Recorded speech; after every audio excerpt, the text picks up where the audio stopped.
Hello दोस्तों, नमस्कार, सत श्री अकाल, आदाब, राम राम। देखिए, कल मैंने आपको विशेषण पढ़ाए थे, यानी कि विशेषण की परिभाषा और वाक्य के अंग, उद्देश्य और विधेय और विशेषण के प्रकार। अब हम विशेषण के जो 4 प्रकार हैं, हम एक एक करके उनके ऊपर हम चर्चा आज कर लेते हैं। तो कौन कौन से प्रकार थे बेटा? गुणवाचक विशेषण, संख्यावाचक विशेषण, परिमाणवाचक विशेषण, संकेतवाचक विशेषण या सार्वनामिक विशेषण। ये 4 प्रकार के विशेषण होते हैं जो आपकी राजस्थान माध्यमिक शिक्षा बोर्ड 10वीं क्लास में सवाल पूछा जाता है। 2 नंबर का लगभग सवाल आता है आपका इसमें। तो हम एक एक के ऊपर चर्चा कर लेते हैं। नंबर 1 करते हैं गुणवाचक विशेषण। गुणवाचक विशेषण, गुणवाचक विशेषण। देखिए, गुणवाचक विशेषण किसे कहते हैं? बात आती है कि गुणवाचक विशेषण किसे कहते हैं? जब किसी वाक्य में किसी भी व्यक्ति की या वस्तु की या स्थान की किसी के बारे में जब बताया जाता है, उसकी विशेषता बताई जाती है। तो जब वाक्य में क्या आ जाए, गुण, किसी भी व्यक्ति के किसके बारे में चर्चा की जाए? गुण के बारे में, दोष के बारे में, स्थिति के बारे में। किसके बारे में? स्थिति के बारे में, अवस्था के बारे में, अवस्था के बारे में और स्थान के बारे में आदि के बारे में जब बताया जाता है। जब वाक्य के अंदर किसी भी व्यक्ति के गुण, दोष, स्थिति, अवस्था, स्थान आदि के बारे में बताया जाए, उसे गुणवाचक विशेषण कहते हैं। समझ में आ गया? अब पूरी परिभाषा बता दूं। जब वाक्य के अंदर किसी भी वस्तु या व्यक्ति के बारे में गुण, दोष, स्थिति, अवस्था और स्थान आदि के बारे में बताया जाता है, उसे गुणवाचक विशेषण कहते हैं। अब देखिए, उदाहरण पे चलते हैं हम। जैसे देखिए, जैसे नंबर 1, राम सुंदर है। ये उसके क्या है? गुण है। इसका मतलब गुणवाचक विशेषण है। राम सुंदर है, वह ईमानदार है, वह गाता है, वह पढ़ता है, वह जाता है, वह नहाता है, वह सोता है। इस तमाम गुणवाचक विशेषण में आता। क्लियर? कोई दिक्कत? किसी को कोई डाउट? आगे देखिए। मोहन लंगड़ा है। अब देखिए, ये उसका क्या है? दोष है। उसके अंदर दोष है। कई बार कहते हैं कि यार वो तो लंगड़ा है, वो काना है, वो बहरा है। वो दोष है उसके बेचारे के अंदर। वह बेईमान है, वह निकम्मा है। ये सारे दोष हैं। और देखिए नंबर 3, सीता गरीब है। ये उसकी स्थिति है भैया, गरीबी अमीरी स्थिति है। और देखिए, रोहन जवान है।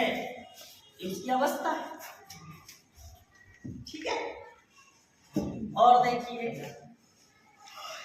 सीमा, किसी की मम्मी का नाम तो नहीं? सीमा पिछली बार था। सीमा अलवर में रहती है।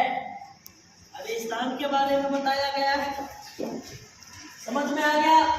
जब व्यक्ति के गुण, दोष, स्थिति, अवस्था, स्थान आदि के बारे में बताया जाता है, उसे गुणवाचक विशेषण कहते हैं। अब तक कोई समस्या? समझ आ गया? अगले पे चले? ठीक है, थैंक यू, धन्यवाद। अब हम दूसरे विशेषण के बारे में चर्चा करते हैं। दूसरा है संख्यावाचक।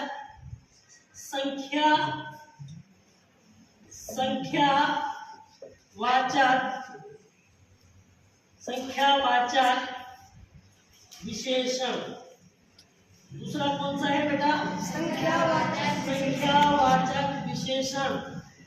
जब किसी भी वाक्य के अंदर गिनी जा सकने वाली वस्तु, व्यक्तियों के बारे में बात की जाए, जिनको हम गिन सकते हैं, तो वह संख्यावाचक विशेषण होता है। अब देखिए, जैसे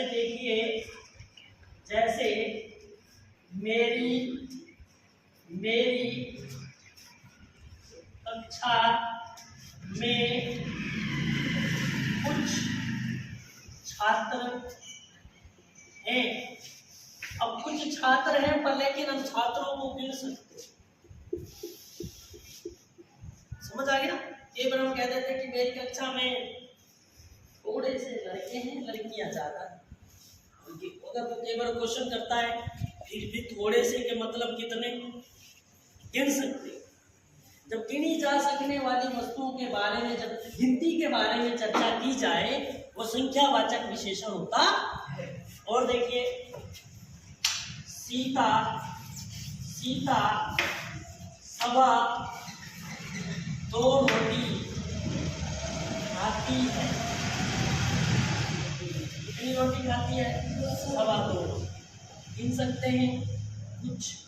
और देखिए, मोहन 5 पेन रखता है। गिन सकते हैं कितने पेन रखता है? 5। समझ आ गया? जब वाक्य के अंदर गिनी जा सकने वाली वस्तुओं के बारे में चर्चा की जाए, उसे हम क्या कहते हैं? संख्यावाचक विशेषण कहते हैं। अब मैं बात करता हूं, संख्यावाचक विशेषण 2 प्रकार का होता है। कितने प्रकार का होता है बेटा? 2। अब गौर से समझना। नंबर 1 होता है निश्चित संख्यावाचक विशेषण। एक होता है बेटा कौन सा? निश्चित संख्यावाचक विशेषण। और दूसरा होता है अनिश्चित संख्यावाचक विशेषण। अब मैं बात करता हूं निश्चित और अनिश्चित। इसके बारे में आपने मैथ पढ़ी है, निश्चित संख्या और अनिश्चित संख्या। निश्चित जिसके बारे में पूरा निश्चित पता, जैसे कि सीता सवा 2 रोटी निश्चित है। मोहन 5 पेन रखता है, निश्चित है। और अनिश्चित क्या है? कुछ। अब इसमें पता नहीं है कितने हैं, 10 भी हो सकते, 5 भी हो सकते, 4 भी हो सकते। तो इसकी परिभाषा के बारे में बात करें तो जिस वाक्य के अंदर एक निश्चित संख्या का बोध कराया जाए, उसे निश्चित संख्यावाचक विशेषण कहते हैं। और जिस वाक्य के अंदर अनिश्चित संख्यावाचक का बोध कराया जाए, यानी कि अनिश्चित संख्या हो, कोई संख्या का पता नहीं हो, केवल इतना पता हो कि इसके अंदर संख्या दी गई है। समझ आएगा? अब देखो, ये तो एक ही प्रकार का होता है। और निश्चित संख्यावाचक विशेषण भी 2 प्रकार का होता है। एक होता है पूर्ण निश्चित संख्यावाचक। पूर्ण निश्चित संख्यावाचक। और एक होता है अपूर्ण निश्चित। पूर्ण संख्या, पूर्णांक संख्या और अपूर्णांक पढ़ा है ना? अपूर्ण संख्या, अपूर्ण निश्चित संख्यावाचक विशेषण पढ़ा है कि नहीं? पूर्ण संख्या और अपूर्ण संख्या मैथ में।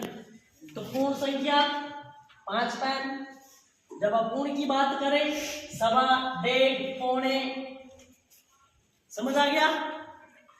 जिस वाक्य के अंदर एक पूर्ण निश्चित संख्या का पता चले, जैसे कि मोहन 5 बहन रखता है, सीता 5 भैंस पालती है, उसके पास 2 कमरे हैं, ये क्या हो गया बेटा? पूर्ण निश्चित। और अपूर्ण निश्चित क्या होता है? अपूर्ण निश्चित क्या होता है? जिस वाक्य के अंदर एक अपूर्ण संख्या का ज्ञान करवाता हो, जो वाक्य या बताया गया हो, जिस वाक्य के अंदर एक अपूर्ण संख्या के बारे में बताया गया हो, जैसे कि सीता 2.25 रोटी खाती है, मेरे पास 150 रुपए हैं, मेरे पास 5.25 रुपए हैं, मेरे पास 250 रुपए हैं। जब बात 2.25, 1.5 की आ जाती है, वो अपूर्ण निश्चित संख्या वाचक विशेषण कहलाता। और जब आ जाए पूर्ण फिक्स, वो पूर्ण निश्चित संख्या वाचक। 2 विशेषण क्लियर? और कौन से? गुणवाचक और संख्यावाचक। कितने बचे अब हमारे? 2। कितने बचे बेटा? 2 को भी मैं आगे पढ़ाऊंगा। अब तक के लिए इतना ही। नमस्कार, सत श्री अकाल, राम राम, आदाब।